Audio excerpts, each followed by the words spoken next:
Good morning, everybody, and welcome to my channel. I'm Jennifer. This is A Country Life, and it's Monday morning. It's like my favorite day of the week. I love Mondays and just kind of recalibrating and thinking what worked well last week, what did I not get done last week, and what do I need to focus my energy on this week.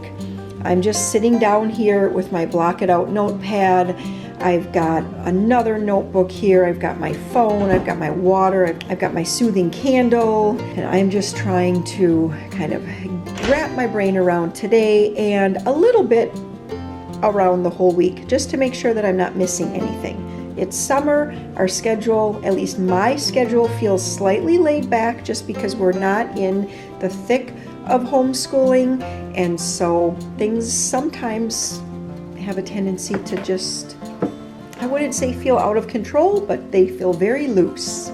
So writing some things down on my notepad just helps me to know that my day is headed in the right direction. Doesn't mean it's going to stay in the right direction, but at least the intent is for it to go in the right direction.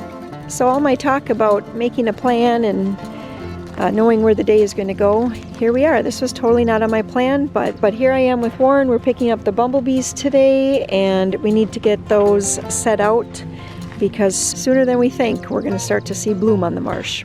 Well, it's that time of year again for bumblebees. These are the new bumblebee huts that Warren and Peter built.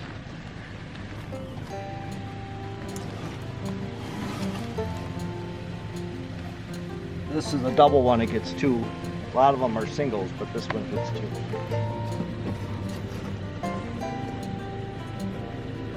I'm just taking this quick clip off because I don't need it on here. Because you're going to tie these down? Yeah. You have to tie them down so the summer storms don't blow them around. And it also keeps critters like raccoons from trying to knock them over. Hopefully the deer fence will keep the bears away.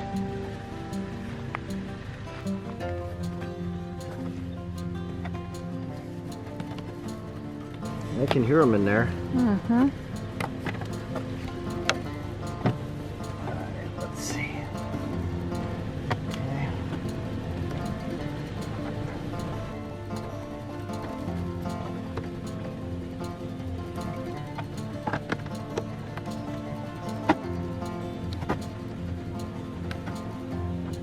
Now we just open the doors on these. These are pretty slick. Mm-hmm. There they Oh, are. I see one already. Let's see, do I have that right? Mm-hmm. Yeah. Must They be show a like little that. picture right here. Okay, yeah. Yeah. Okay. So if you want them to be able to go in and out, yeah, that. That's right, isn't it? Yeah, exactly. Mm-hmm. In and out. Whoops. Ooh, there's already one trying to climb over on this one too. Yep, so you can already see what's happening is they're trying to chew their way out. So they just chew through this little sticker. And then there's always the out and the in spot for them.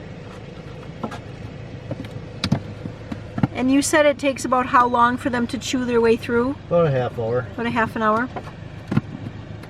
Yeah, so this one is super active. There's now two trying to chew their way out. This one we've got, oh, finally one popped up over here. Oh boy, we have a bee already out. Where'd that bee come from? Is that a wild one? I don't know. Maybe it came in the outdoor. Or came out the indoor. This one, nothing is happening yet. Give it time. Mm-hmm. Oh, I just see it right now. I just saw activity behind the sticker.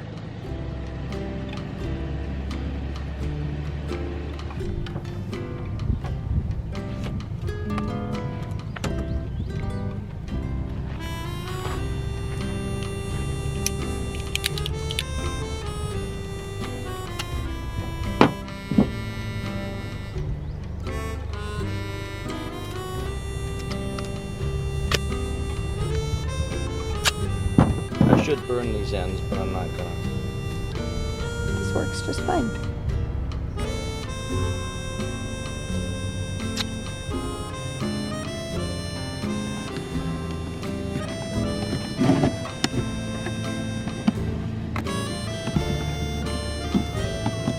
There you go. You got them? Mm-hmm. Did you open your side? Yep.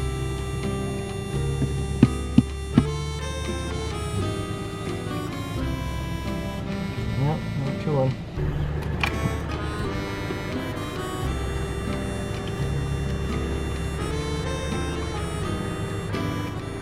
Box number 10 getting set. Does that look centered? Looks centered. It could go maybe an inch away from you. There you go.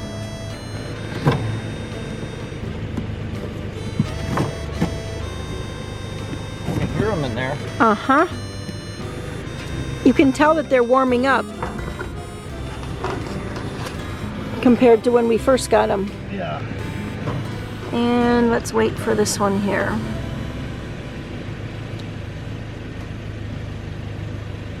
It's coming. There it is. Alright. Okay, they're all out. At least this batch. Yep. So then later in the week. Wednesday, we'll get another shot of bumblebees to put out, and that'll be all of them. Yep.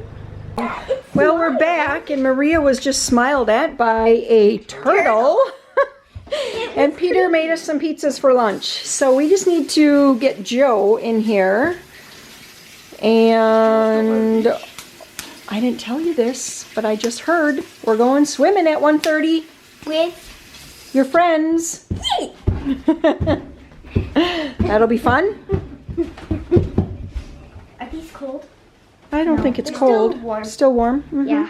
So working through my freezer today, we actually just for lunch had a couple of pizzas. One was a newer pizza that I just bought last week, but one I just kind of found under a bunch of things in the freezer that it kind of got lost down there, and so that was what we did for lunch. And now for supper, I pulled out these boneless, skinless chicken thighs that I have here, and I am going to make this is like a creamy, I call this creamy Italian chicken. It's mayo, Italian dressing, garlic powder, ground red pepper, Italian seasoning, onion powder, and paprika. And now I just have to remember, am I supposed to put everything together? Yes. I'm going to put everything together, whisk it all up. I'm going to open this up, trim these up. I see there's little spots that I need to trim off of these, and then I'm going to just get that marinating, put it into the refrigerator until it's time to grill tonight. So right off the bat, I see I am plumb out of mayo, so I'm going to have to use Miracle Whip.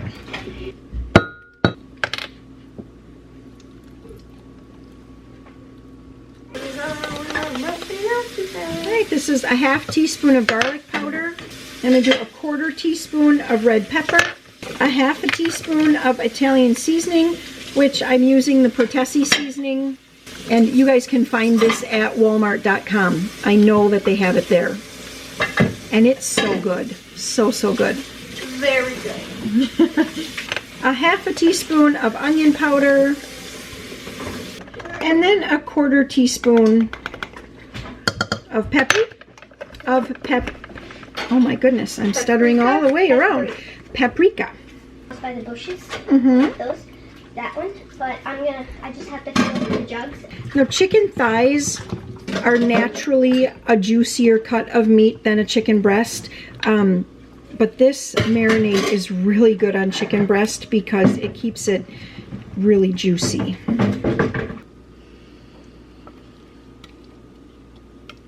And then you just want to make sure that all the pieces get really well coated. And feel free to use more chicken than what it calls for. I know that this is enough to marinate more than 2 pounds of chicken. So if you need to, just go for it. Probably even upwards of 4 or 5 pounds. It would be just fine.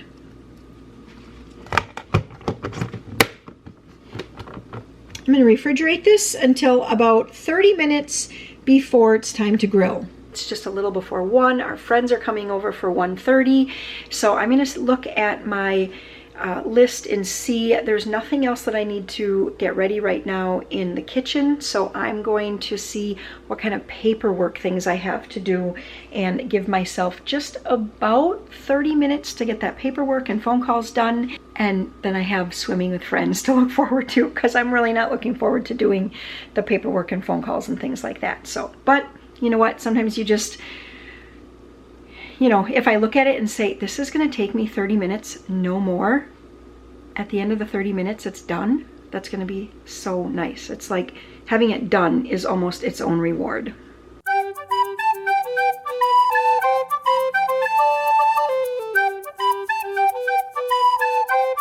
So we're back from swimming now, and I just wanted to show you what I was putting together for supper here tonight. Maybe I already told you that we were going to do the chicken on the grill.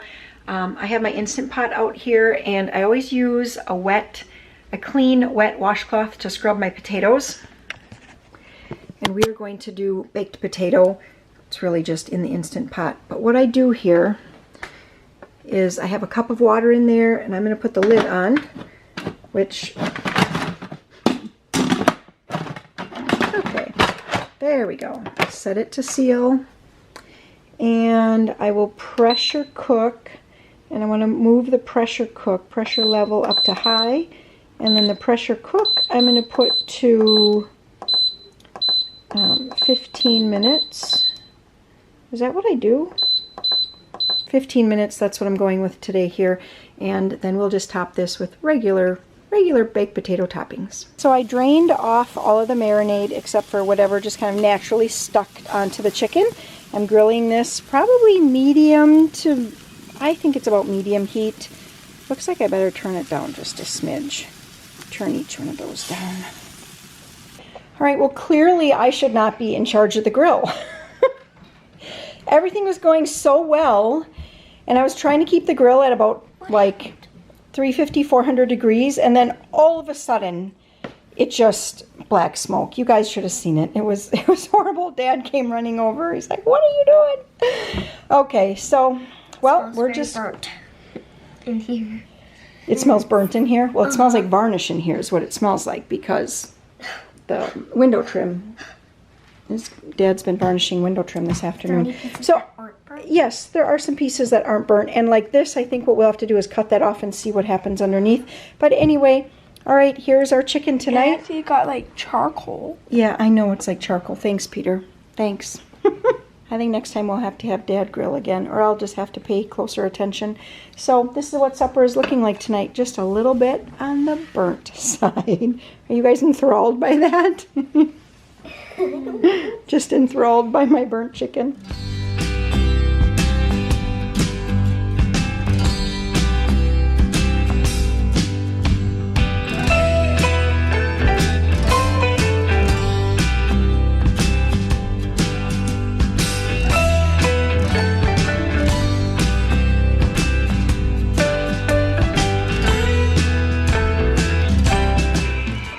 So we did have to cut some of the charred part of the chicken off, but still it was good. I mean, we all ate it. We enjoyed the baked potato, and I wanted something sweet here after supper, and so I'm actually just making some chocolate chip cookies.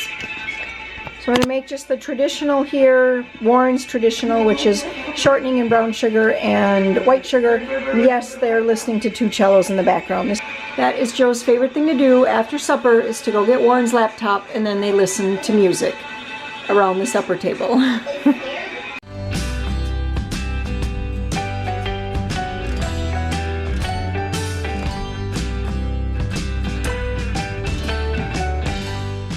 So in the evening, I like to go back over my list and just kind of see if I accomplished some of the tasks that I wanted to accomplish.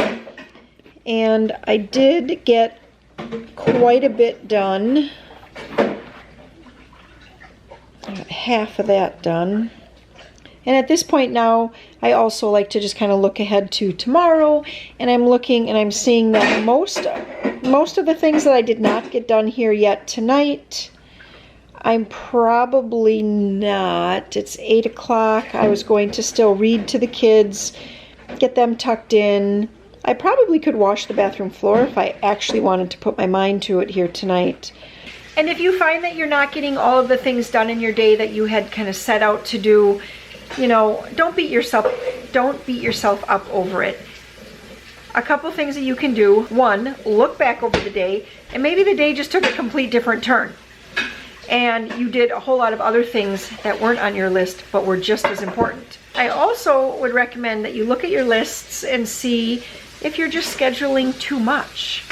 That is definitely, sometimes I have that problem where I want to just brain dump onto my block it out schedule, and that's really not what a block it out schedule is for. A block it out schedule, you know, you need to have like a notebook.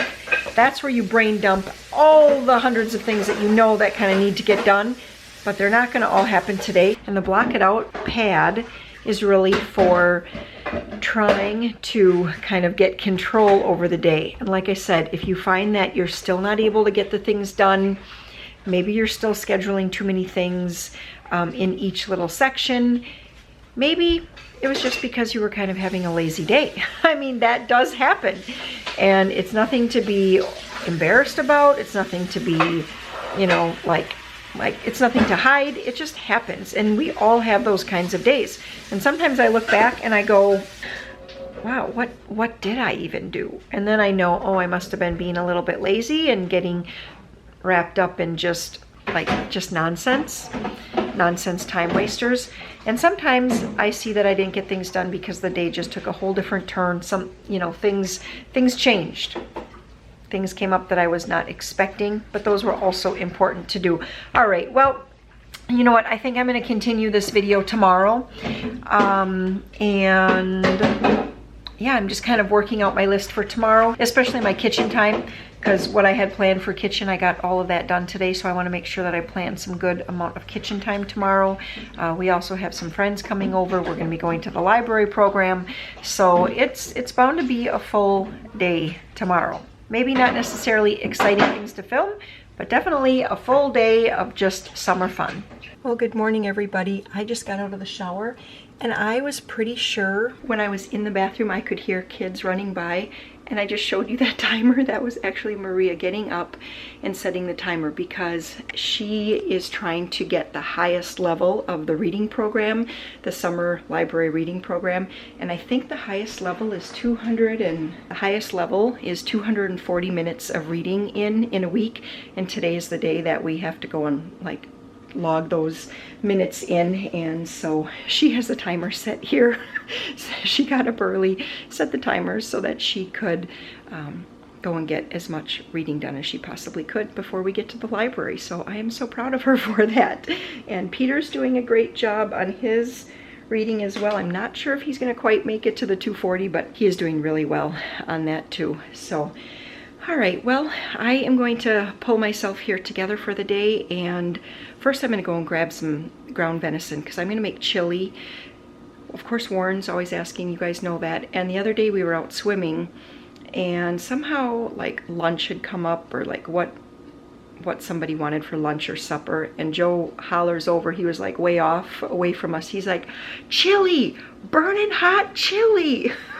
So I guess it's time that I make those two men in my life happy. So I'm gonna get some venison and make some chili here this morning before we have to move on with all the fun library festivities.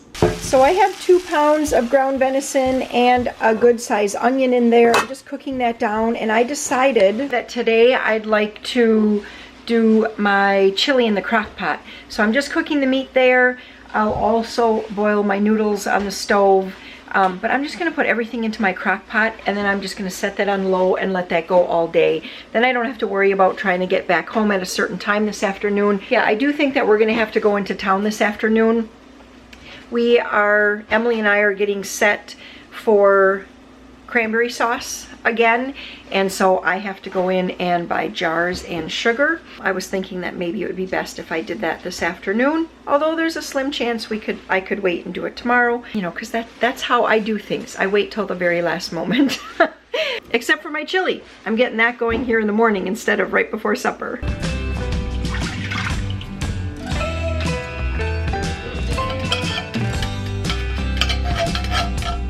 Awesome.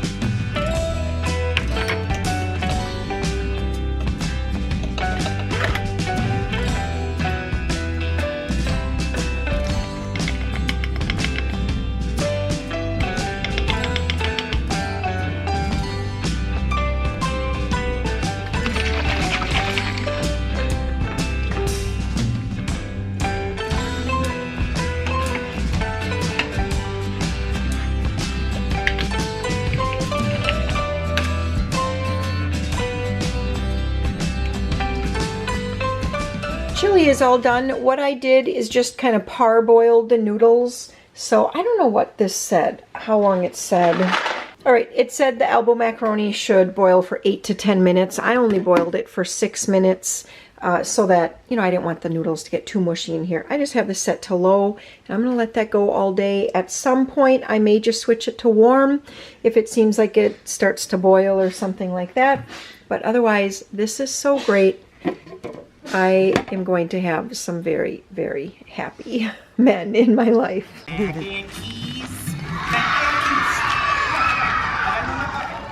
got it right here. And now I will eat them.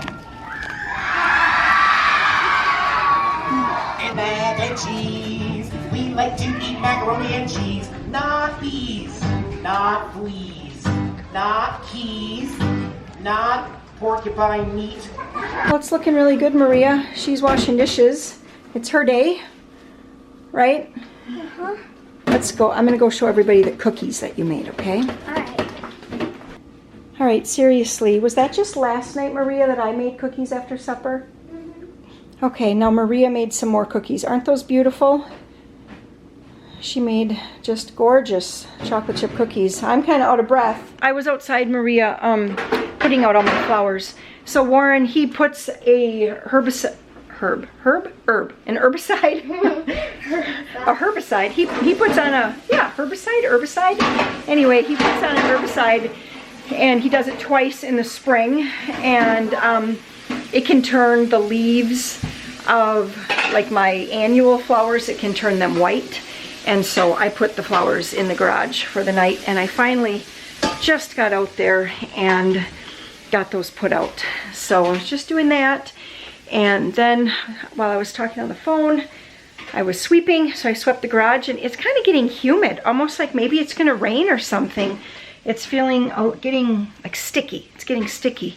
So, you know, it's perfect night for having chili. I'm just kind of walking around aimlessly here, looking to see what next I need to accomplish. And I think what I need to do is this. I think I need to just kind of get this tidied up.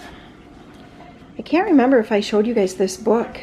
I just finished it today. I mean, obviously, so I knew how it was going to end. I mean, I know what the Nazis did, and I know about the concentration camps and all the things. But this was a really good book. It's just this guy, he was a teacher and the director of an orphanage, and when they created the ghettos of Warsaw, then he ended up having to take over another orphanage as well. And he had multiple chances, and it's actually, this is the story. It's a novel, and it is a work of fiction, but it is based on this man's real life. He's given a lot of opportunities where he could actually, where he has the opportunity to get out of the ghetto and go into hiding, and he just will not leave behind all of the children. And so it, I mean, yeah. I mean, spoiler alert, but they all end up dying together. So that is the book. I don't know if that's much of a spoiler alert because we all know what happened at the concentration camps. But this was such a good book. Just kept me going through it. I didn't want to put it down. And then the summer reading program that we're part of, they have an adult reading program too. And for the adults, it's 3 books that you read. 1 book has to be a Wisconsin author, 1 book has to be a nonfiction, and then 1 has to be something off of this particular table, this particular display that they have. And so this is off of the display, Sarah's Key, and wouldn't you know it, it's another World War II story. So yeah, I'm just a sucker for that, like, time period and just learning about the war. On a side note here, in this, especially for those of you who homeschool, I don't know what's happening there, especially for those of you who homeschool, it really makes me, when I read these books, and there's different terms that show up in the book, and it's so easy to understand what all of the different terms mean because you're reading about it and it just becomes part of a story.